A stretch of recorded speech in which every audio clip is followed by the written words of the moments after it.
22 তারিখে যেটা হলো সেটা তো আমরা মেনে নিয়েছি ইসলাম ধর্মের মানুষ, জোরে বলবেন না? কি হলো 22 তারিখে? কি একটা হলো? হ্যাঁ 22 তারিখে হলো না? হ্যাঁ 22 তারিখে হয়েছে। 22 তারিখে ঘোষণা হয়েছে। কে ঘোষণা করেছে? সুপ্রিম কোর্ট জানিয়েছে। সুপ্রিম কোর্ট বলেছে আর আমরা ইসলাম ধর্মের মানুষ আইনকে মেনে লিয়া, এটা আমার ইসলাম শিখিয়েছে, মেনে নিয়েছি, জোরে বলবেন না? আমি বললাম না কিতাব থেকে হুব্বুল ওয়াতানি মিনাল ঈমান, দেশকে ভালোবাসা ঈমানের অঙ্গ। কিন্তু সুপ্রিম কোর্ট যখন রায় দিচ্ছে, যখন ঘোষণা করছে, তখন ঘোষণার সময় বলে দিয়েছে যে রাম মন্দিরের জন্য উদ্বোধনের জন্য ঘোষণা দেওয়া হলো, তবে রাম মন্দিরের আগে যেটা বাবরি ছিল, এই বাবরির নিচে থেকে কোনো কিছু চা পাওয়া যায়নি, জোরে বলেন না সুবহানাল্লাহ। এটা কি খবর আপনাদের কাছে আছে নাকি জানি না, জানেন? এই খবর আছে। ভালো করে আমার যারা নেটের যারা কাজ, আমার সোশ্যাল মিডিয়া যারা খাটে আমার ভাইরা, তাদেরকে জিজ্ঞাসা করবে। এটাও কিন্তু সুপ্রিম কোর্ট জানিয়ে দিয়েছে।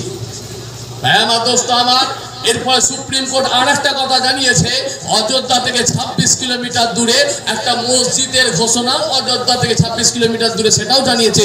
সেটা কিন্তু ভারতের বৃহত্তম মসজিদের ঘোষণা করেছে, জোরে বলবেন না? কোন জায়গায় যদি মন্দিরকে ভেঙে দিয়ে মসজিদ করা হয়, সেটা আমার ইমানদারদের মসজিদ, সেই মসজিদের নামাজ হবে না, এটা আমার কিতাবের কথা, তাই তো নাকি? হ্যাঁ আমার মসজিদ মানে বাড়ি, আমার ঘরের মতো নয়, চারটিখানি ব্যাপার নয়, যেখানে সেখানে আমাদের সিজদা দিলে নামাজ হয় না, এটা বুঝে রাখা দরকার সবাই, তাই তো নাকি গো? যেখানে সেখানে সিজদা দিয়ে দিলে নামাজ হয় না, নাপাক জায়গায় সিজদা দিলে নামাজ হয় না, বোঝার চেষ্টা করতে হবে। তবে শুনে রেখে দেন, জেনে রেখে দেন, এই রাম মন্দিরে ঘোষণা হওয়ার পরে সোশ্যাল মিডিয়ায় দুজন নাম, তাদের আব্দুল জব্বার, আব্দুল সত্তার, কোনো একটা ভাই, দু ভাইয়ের নাম লিখে দিয়ে ঘোষণা করলো যে রাম মন্দির হয়ে যাবার পরে তারপরে সেই রাম মন্দির ভেঙে গুড়িয়ে দেবো আমরা, বলে সোশ্যাল মিডিয়ায় ছেড়েছিল। আপনাদের জানা আছে নাকি জানি না, হ্যাঁ জানা, দেখেছে, অনেকে ভাই দেখেছে। ঘোষণা করে দেওয়ার পরে ইউপি পুলিশ, অর্থাৎ উত্তরপ্রদেশের পুলিশ, যোগী আদিত্যনাথের এলাকা, তাই তো নাকি গো? হ্যাঁ, সেই পুলিশ ভালো করে হাত গুটিয়ে থাপন জুড়ে বসে একদম তলাশ শুরু করলো। তলাশ করতে করতে খুঁজে খুঁজে খুঁজে খুঁজে যখন পাওয়া গেল, পাওয়া যাওয়ার পরে দেখা গেল আলহামদুলিল্লাহ আমার কোনো মুমিন মুসলমান ভাইয়ের নাম ওঠেনি, জোরে বলবেন না? ইসলাম তো সন্ত্রাসী শিখায়নি, জঙ্গিবাদী শিখায়নি। ইসলাম শিখেছে মানবতার কথা, মনুষ্যত্বের কথা, ভালোবাসার কথা। এরই নাম হলো ইসলাম, জোরে বলেন না সুবহানাল্লাহ। এটাই তো আমার নবী শিখিয়েছে, তাই তো নাকি গো? এটাই তো আমার রাসূলের আদর্শ ছিল। ও মুসলমান ভাই, ছেলে মেয়েরা, ও নবী পাকের উম্মতেরা, ও রাসূল পাকের দিবানা শুনে কেনেন বাবা, খেয়াল করবেন, লক্ষ্য করবেন গো।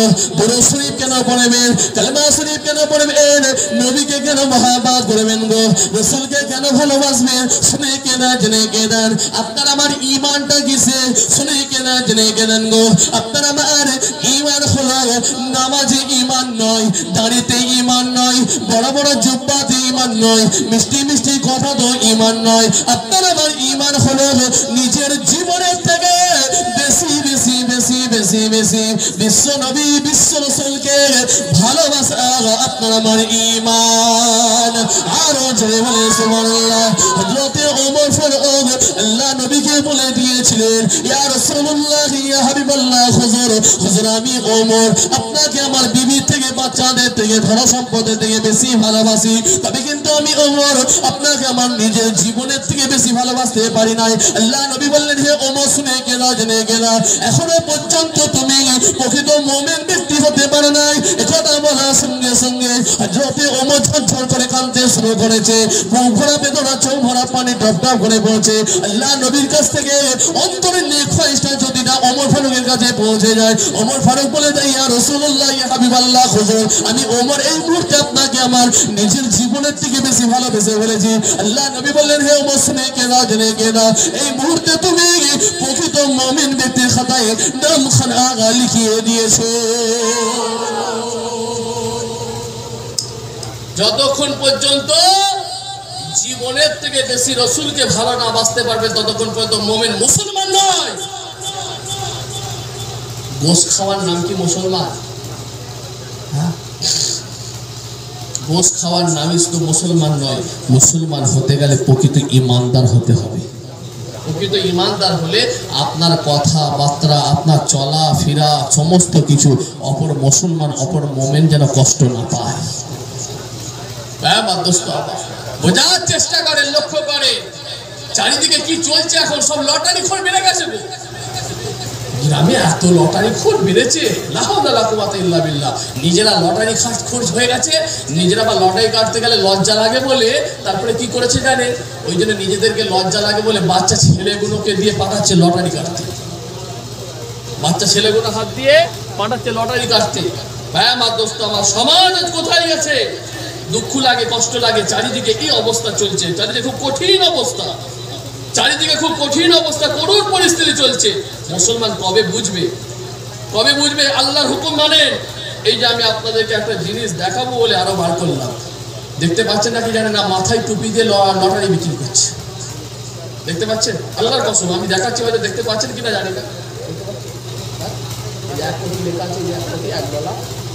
দেখতে পাচ্ছেন $1 লেখা আছে, এই দেখেন মাথায় টুপি, দেখতে পাচ্ছেন? আমি পরশু দিনে তুলেছি, এটা হচ্ছে বেড়াচাপার মোড়েতে, দেগঙ্গা বেড়াচাপা। আমি গাড়ির ভিতর থেকে তুললাম, মাথায় টুপি দিয়ে লটারি বিক্রি। হাই রে হাই, হাই রে হাই, কপাল ফাটা মুসলমান। এনায়েতুল্লাহ হুসাইন সবসময় প্রমাণ এই কথা বলে, আলহামদুলিল্লাহ। এই যে যে দুটো কথা বললাম, যে আমার মোমেন মুসলমান ভাইয়ের নাম উঠে নেই, আপনার এই ইউপি পুলিশের সব রেকর্ড আছে আমার কাছে, তথ্য আছে মোবাইলে, তথ্য নিয়ে কথা বলছি। বিভিন্ন জায়গায় পশ্চিমবাংলার কোনায় কোনায় ঘুরে বেড়াচ্ছি। সমাজের পরিস্থিতি আজকে খুব কঠিন জায়গায় পড়িয়েছে। নিজেরা লটারি খোল, লটারি কেটে কেটে কেটে কেটে শেষ হয়ে যাচ্ছে, আর নিজের স্ত্রীকে দিয়েছে কোথায় জানে? বন্ধন ব্যাংকে। তাই রে, গ্রুপ লোনে তাই রে দিয়ে দিয়েছে, 10 জন 12 জনের সাথে একটা লাইন দিয়ে দিয়েছে। তারপরই তারা যেতে শুরু করে, একটা সম্পর্ক করে দেয়। তারপরে স্বামীকে বলছে কি জানেন, আরে হাইকোর্ট থেকে আর ওরে উপর মহল থেকে অফিসাররা আসবে, আজকে যেতে হবে বলে চলে গেল। এইভাবে যেতে যেতে কোন জায়গায় সমাজ যাচ্ছে জানেন? কদিন পরে আপনার স্ত্রী চেনা নারী হিসাবে পরিচিত হয়ে গেল। ঠিক বলছে না ভুল বলছি? বোঝার চেষ্টা করেন। আপনি দুটো টাকার জন্য ছেড়ে দিলেন, দুটো পয়সার জন্য ছেড়ে দিলেন, লা হাওলা ওয়ালা কুওয়াতা আস্তাগফিরুল্লাহ রাব্বি। কথা বোঝা যাচ্ছে? আমার কথা বোঝার চেষ্টা করেন, খুব কঠিন কথা বলছি। আস্তে আস্তে আস্তে আস্তে আস্তে 12 জনের মধ্যে একটা হয়তো ভালো কাউকে লেগেছে, সেই দিকে চলে গেল। এইভাবে গিয়ে সমাজ শেষ। ভাই আমার দোস্ত, কঠিন পরিস্থিতি চলছে। খাওয়াবার ক্ষমতা নাই, নিজের স্ত্রীকে চালাবার মতো ক্ষমতা নাই। যদি খাওয়াবার ক্ষমতা না থাকে তাহলে আপনি বিয়ে শাদী করেছিলেন কেন? এখানে গুরুগুলো চলে নাকি গো? বাপরে বাপ, তাহলে গায়ে ভালোই লাগবে, গায়ে তাহলে ভালোই লাগবে। ভাইয়া মা দোস্ত আমার, কি পরিস্থিতি চলছে। 10 জন 12 জনের গ্রুপ করে দিচ্ছে। বিশেষ করে আমি খবর পেলাম, আমার এই সম্পর্কে জ্ঞান নেই, কিন্তু আমি ভালো করে জেনেছি একজনের কাছ থেকে। 10 জন 12 জনের গ্রুপ করে দিয়ে গ্রুপ সব গ্রুপে মাঝে মাঝে যেতে হয়। 10 জন 12 জনকে যেতে হয় নাকি না শুনেছি, হয়তো ভুলও হতে পারে, যেতে হয় গো। যেতে যেতে যেতে যেতে একজনের সাথে একজন, আপনারা একজনকে মনে হলো যে এইটা গ্রুপের মধ্যে 12 জনের মধ্যে একটা ভালো লেগেছে, অফিসার আসবে, যেতে হবে, এইরকম করতে করতে জানলে যাচ্ছি আজকে, হয়তো আজকে মনে হয় নাও ফিরতে পারি। উপর থেকে অফিসাররা আসবে, তো অনেক কথাবার্তা আলোচনার ব্যাপার আছে। এইরকম করতে করতে ভাই আমার দোস্ত আমার, সমাজ কোন জায়গায় যাচ্ছে, কঠিন জায়গায় পৌঁছে যাচ্ছে। লা হাওলা ওয়ালা কুওয়াতা ইল্লা বিল্লাহ।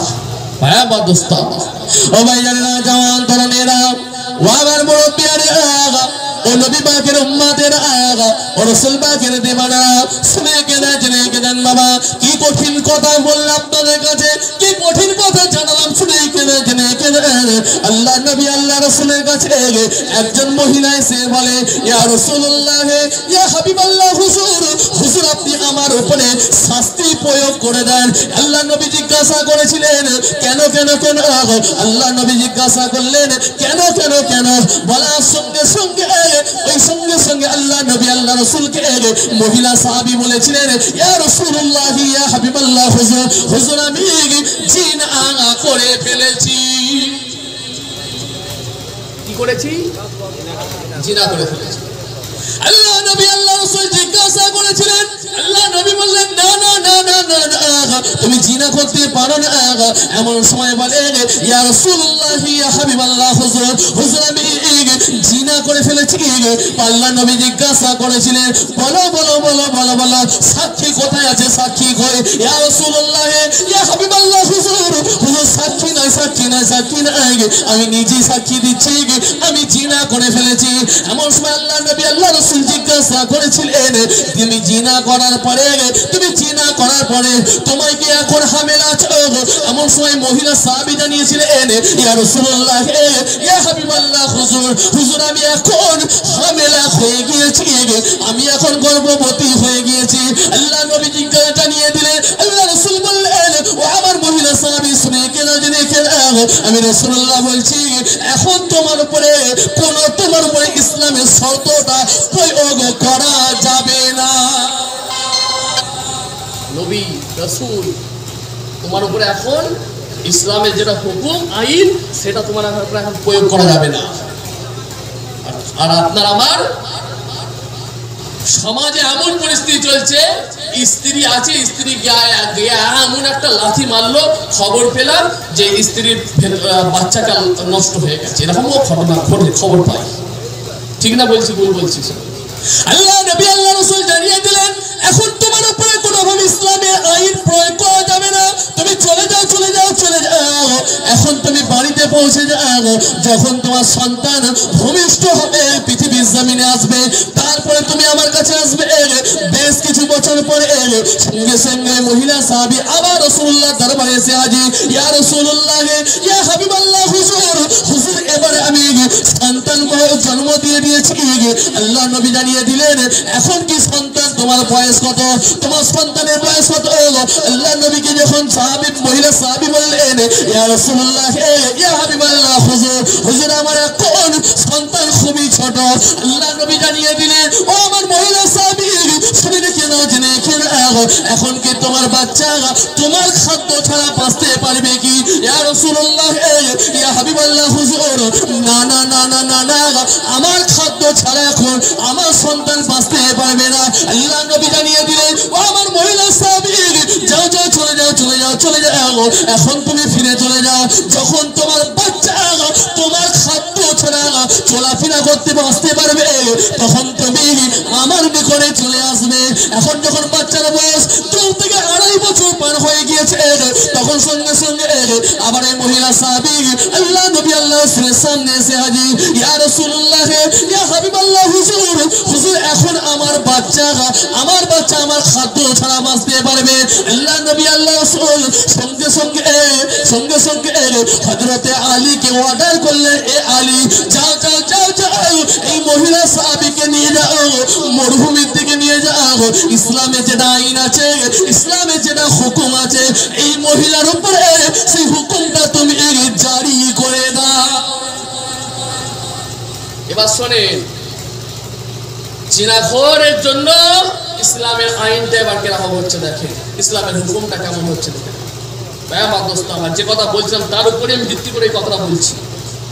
গ্রুপলনে দিয়েছেন তো বোঝেন, একটু শোনেন এবার হুকুমটা কি। আমার দোস্ত আমার হযরতে আলী নিয়ে গেলেন কোথায়? মরুভূমির মধ্যে, মরুভূমির দিকে নিয়ে গেলেন। হযরতে আলী মরুভূমিতে নিয়ে গিয়ে ওই মহিলাকে 1-2 পর্যন্ত মাটিতে অর্থাৎ বালুর মধ্যে গর্ত খোঁড়া আছে সেই জায়গাতে ঢুকিয়ে দিলেন, ঢুকিয়ে দিয়ে 2 পর্যন্ত ঢাকা আছে মাটিতে, ঢাকানোর পরে হযরতে আলী জানিয়ে দিলেন সঙ্গে সঙ্গে ওই মহিলাকে দূর থেকে নিক্ষেপ করা হলো, দূর থেকে পাথরগুলো বড় বড় পাথরগুলো নিক্ষেপ করা হয়। এটাই হলো ইসলামের হুকুম, এটাই হলো ইসলামের আইন। দূর থেকে যখন প্রয়োগ করা হয়, যখন ছোড়া হয়, এমন সময় শুনে কেনা জেনে কেনা এখন যদি পশ্চিম বাংলায় টাকা পড়ে যায় বাবা, টাকা পড়ে গেলে আইনটা অন্যদিকে চলে যায়, ঠিক কিনা বলে?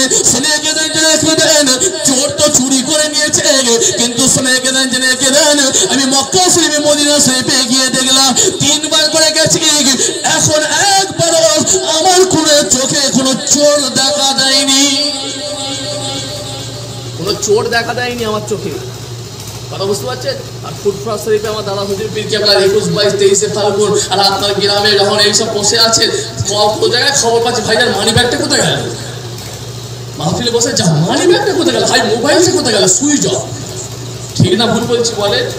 আর মক্কা শরীফে আমি নিজের চোখে দেখেছি। আমার এই তো মাশাআল্লাহ আমার পাশে বসে আছে আপনাদের আমার জনাব নাজিম ভাই, ইনি মক্কা শরীফ আলহামদুলিল্লাহ ঘুরেছে। বড় বড় কোটি কোটি টাকা সোনার দোকানগুলো খুলে রাখা আছে, একটা কেউ না দোকানে, একটা গার্ড দেওয়ার মতো কেউ নাই, কেউ একটা চুরিও হচ্ছে না। কারণ কি জানেন, ওখানে যদি একটা কেউ চুরি করে, চুরি করার পরে 1, 2 হাজার, 10, 20, 1 কোটি, 50 কোটি, 500 কোটি টাকা দিলেও কোনো ছাড় নাই।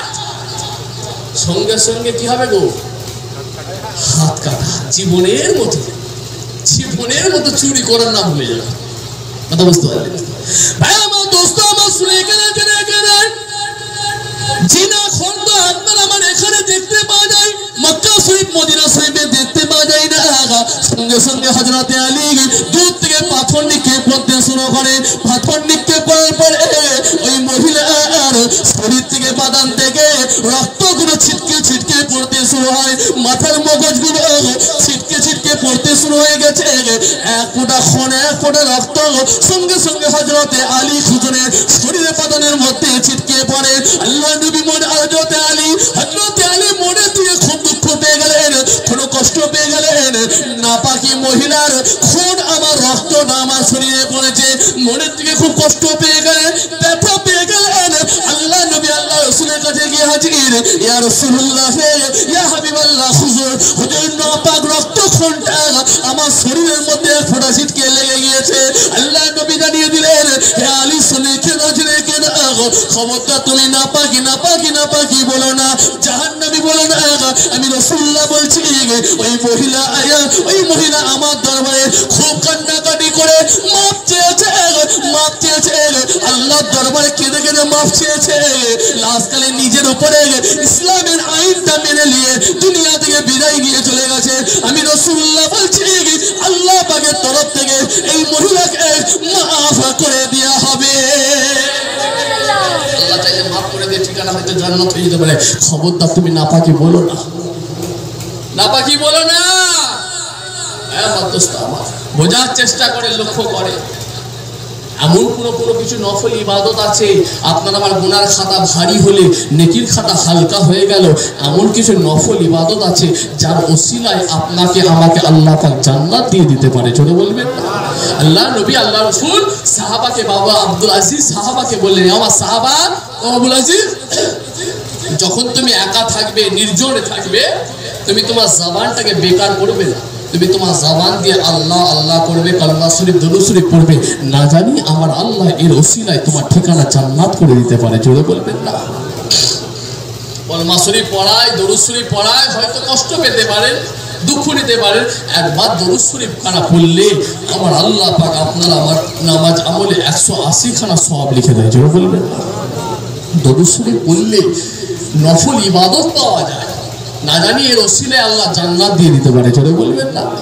ও ভাইজান, জওয়ান তরুণেরা, ও আমার মুরব্বিরা, ও নবী পাকের উম্মতেরা, ও আমার রাসূল পাকের দিওয়ানারা, শুনে কেনেন বাবা, খেয়াল করবেন, লক্ষ্য করবেন। আল্লামা শিবলিন নোমানি হুজুর তিনার কিতাবের মধ্যে কি লিখলেন? তিনার কিতাবের মধ্যে জানিয়ে দিলেন, একজন যুবক মক্কা শরীফে এসে যুবকটা কাবা ঘর তওয়াফ করতে শুরু করে। কাবা ঘর তওয়াফ করার সময় তওয়াফের যে দোয়া আছে, এই তওয়াফের কোনো দোয়া না পড়ে যুবকটা বারবার কালিমা শরীফ, দরুদ শরীফ পড়তে শুরু করে। হাজী সাহেব আর কেউ আছেন নাকি এখানে? আছেন? হ্যাঁ, হাজী সাহেব আর কেউ আছেন নাকি? নেই তো? শোনেন, কাবা ঘর যে তওয়াফ করা একটা দোয়া আছে আলাদা। কথা বুঝতে পারছেন না? কাবা ঘর তওয়াফ করা একটা দোয়া আছে, আমার নাজিম ভাই জানে। গেছিলেন মক্কা শরীফে, একটা তওয়াফ করার দোয়া আছে, সাফা মারওয়া সাহি করার আলাদা দোয়া আছে। একজন যুবক সে মক্কা শরীফে, মদিনা শরীফে গিয়ে কাবা ঘর যখন তওয়াফ করছে, কাবা ঘর তওয়াফ করার সময় তওয়াফের কোনো দোয়া না পড়ে বারবার কালিমা শরীফ, দরুদ শরীফ করতে শুরু করেছে। আল্লামা শিবলিন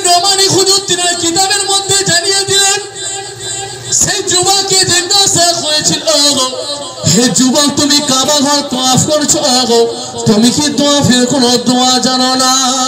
তুমি কি তওয়াফের কোনো নিয়ত জানো না, দোয়া জানো না? তুমি বারবার বারবার কেন কলমা শরীফ দরুদ শরীফ পড়ছো? সে সময় যুবক বলতে শুরু করে আল্লামা শিবলি নোমানি হুজুর জানিয়ে দিলেন। সে সময় যুবক বলে কাবা ঘর তওয়াফ করার দোয়া আমি জানি, আমি কি জন্য কলমা শরীফ দরুদ শরীফ পড়ছি আপনি তো জানেন না, জানেন না, জানেন না। শুনে রেখে দেন, জেনে রেখে দেন কিসের জন্য আমি দরুদ শরীফ খানা পড়েছি। আমি আমার আব্বা জানকে সঙ্গী করে সাথে করে নিয়ে বাগদাদের প্রত্যন্ত গ্রাম থেকে কাবা ঘর আসার জন্য নিয়ত করে বেরিয়েছি।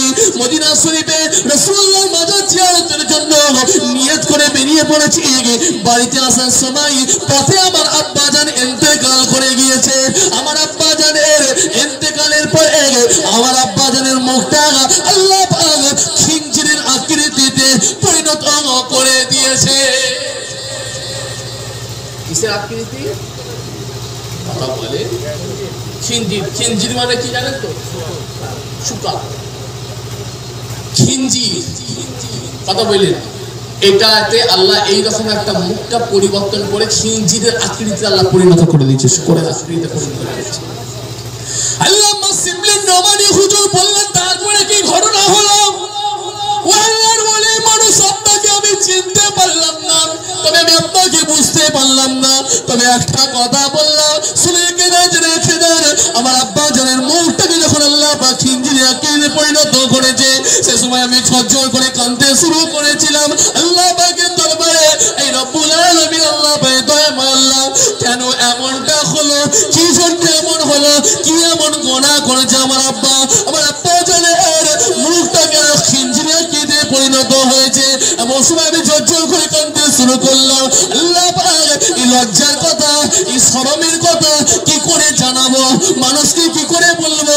এটা আমার আব্বা জান। আমার আব্বা জানের গোসল কি করে হবে, কাফন কি করে পরানো হবে, জানাজা কি করে হবে, দাফন কি করে হবে, এই বলে আমি ঝরঝর করে কাঁদতে শুরু করলাম। কাঁদতে থাকলাম বেশ কিছুক্ষণ ধরে। আমার আব্বা জানের লাশটাকে আমি একা সঙ্গে করে সাথে করে নিয়ে আব্বা জানের লাশটা মসজিদের মধ্যে ঢুকিয়ে দিলাম। লাশটা মসজিদের মধ্যে ঢুকিয়ে দিলাম। বাগদাদের রাস্তায় আসার সময় প্রত্যন্ত গ্রামে এমন সময় মসজিদে ঢুকিয়ে দেওয়ার পরে আমার আব্বা জানের মুখটা শরীরটাকে আমি আমার চাদর দিয়ে ঢাকা দিয়ে দিলাম। লজ্জার মধ্যে পড়ে গেলাম, ঝরঝর করে কাঁদতে শুরু করলাম। আল্লাহ কি করে কি হবে আমি কিছুই বুঝে উঠতে পারছি না। তখন তো সোশ্যাল নেটওয়ার্কের যুগ নয়, মোবাইলের যুগ নয়। আল্লামা শিবলি নোমানি হুজুর জানিয়ে দিলে সে সময় যুবকটা বলতে শুরু করে আমি যখন ঝরঝর করে কাঁদতে শুরু করলাম আমি দেখতে পেলাম একজন মানুষ টুক টুক টুক টুক টুক টুক টুক টুক করে মসজিদের দিকে আসছে। মসজিদের দিকে আসে, সোজা মসজিদের দিকে আসছে।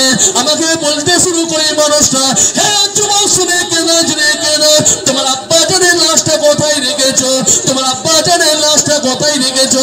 এমন সময় সঙ্গে সঙ্গে ওই যুবকটাকে আমার যুবকটা বলে আমাকে বলে, আমি জিজ্ঞাসা করলাম হুজুর আপনি কে? আপনি কে? হোয়ার ইউ মাই স্মোক, আপনার নাম কি? আপনি কে? বলে সঙ্গে সঙ্গে ওই মানুষটা আমাকে বলতে শুরু করে, এ যুবক শুনে কেন, জুড়ে কেন, তুমি কি আমাকে চিনতে পারলে না? তুমি কি আমাকে বুঝতে পারলে না? এ যুবক শুনে কেন, জুড়ে কেন, আমি সেই মানুষ এসে হাজির হয়ে গিয়েছি যেই মানুষটার নিকটে তোমার আব্বা জান প্রতিদিন প্রতিদিন প্রতিদিন 400 বার করে কালমা শরীফ দরুদ শরীফ পৌঁছে দিত।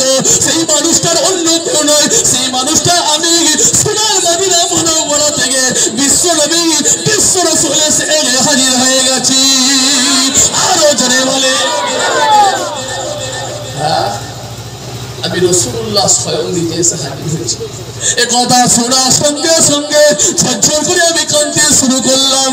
ইয়া রাসূলুল্লাহ, ইয়া হাবিবাল্লাহ, হুজুর হুজুর কি করে জানলেন আমার আব্বা জান ইন্তেকাল করে গিয়েছে, আমার আব্বা জান মারা গিয়েছে, আপনি কি করে জানলেন? এমন সময় সঙ্গে সঙ্গে আল্লাহ নবী জানিয়ে দিলেন, কিতাবের মধ্যে লেখা আছে, আল্লাহ নবী বলে দিলেন, হে যুবক শুনে কেন, জেনে কেন, তোমার আব্বা জান প্রতিদিন প্রতিদিন প্রতিদিন আমার নিকটে 400 বার করে কলমা শরীফ পৌঁছে দিতেন। এই 400 বার কলমা শরীফ পৌঁছানোর জন্য রব্বুল আলামিন আল্লাহ পাক আমার জন্য একজন ফেরেশতা স্পেশাল করে নির্ধারিত করেছিলেন সেই ফরিস্তা আমার কাছে 400 বার করে কালেমা শরীফ দুরূদ শরীফ এনে হাজির করতে সেই ফরিস্তা আজকে খালি হাতে এসে হাজির আমি ফরিস্তাকে জিজ্ঞাসা করেছিলাম ও আল্লাহ পাকের ফরিস্তা তুমি বলো যে বাগদাদের প্রত্যন্ত গ্রাম থেকে 400 বার করে কালেমা শরীফ নিয়ে আসো দুরূদ শরীফ নিয়ে আসো আজকে কেন পাঠাইনি এমন সময় আল্লাহ নবী কথা বলার পরে ফরিস্তা বলে ইয়া রাসূলুল্লাহ ইয়া হাবিবাল্লাহ হুজুর ওই মানুষটা আপনার নিকটে আসছিলেন কিন্তু পথে ইন্তেকাল হয়ে গিয়েছে পথে মারা গিয়েছে সেই মানুষটার মুখটাকে আল্লাহ শুকরের আকৃতি খিঞ্জির আকৃতিতে পরিণত করেছে কথা বলার সঙ্গে সঙ্গে আমি রাসূলুল্লাহ সহ্য না করতে পেরে আমি রাসূলুল্লাহ থাকতে না পেরে সোনার মদিনা মুনাওয়ারা থেকে হাজির হয়ে গেছি আরো জোরে বলেন সুবহানাল্লাহ নাইতে আমার সময় সঙ্গে সঙ্গে আল্লাহ নবী আল্লাহ রাসূল নিজে হাতে আমার আব্বা জানের শরীর থেকে চাদরখানা তুলে ফেলে আল্লাহ নবী আল্লাহ রাসূল নিজে হাত একবার আমার আব্বা জানের মুখটার মধ্যে বুলিয়ে দিলেন বুলিয়ে দেওয়ার সঙ্গে সঙ্গে আমার আব্বা জানের মুখটাকে আল্লাহ পাক পূর্ণিমা চাঁদের থেকে জ্যোতির্ময় করে দিয়েছিলেন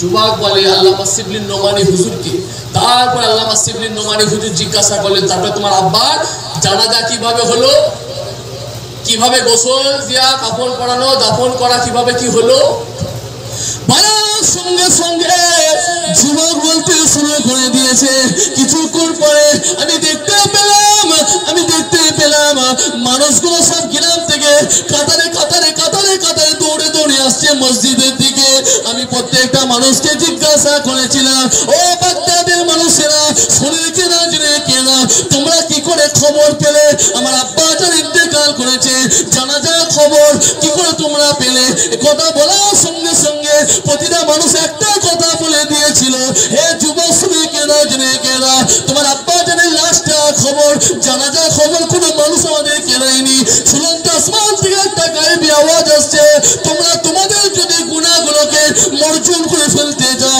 তোমাদের গুনাহগুলোকে যদি ছড়িয়ে ফেলতে যাও তাহলে তোমরা চলে যাও তোমাদের গ্রামে মসজিদে একটা লাশ রাখা আছে এই লাশের জানাজায় তোমরা হাজির হয়ে যাও তোমরা যদি ওই জানাজার মধ্যে হাজির হয়ে যাও তাহলে আল্লাহ পাকের পক্ষ থেকে তোমাদের গুনাহগুলোকে পাতা ঝরানো রূপে ছড়িয়ে ফেলে দেওয়া হবে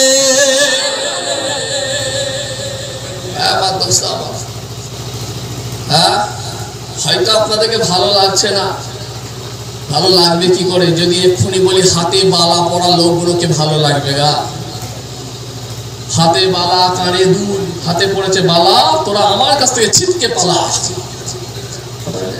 কানে পড়েছে দুল ভাইজানরা যা বকছে সব ভুল জীবনও লিয়েসবিনি ভিড়েতে কথা বললেন গুরু নানকজি বলেছে আমার যারা শিষ্য হবে হাতে একটা মালা পড়বে কথা বুঝতে পারছেন না গুরু নানক বলেছে আমার যারা শিষ্য হবে হাতে একটা বালা পড়বে কথা বললেন আর আজকে গুরু নানকের শিষ্য অনেক বেড়ে গেছে পারেন বাপরে বাপ মুসাফা যখন করতে আসে শেষকালে আখের জলসা শেষে মুসাফা করতে আসে কতজনের হাতে দেখেছি বালা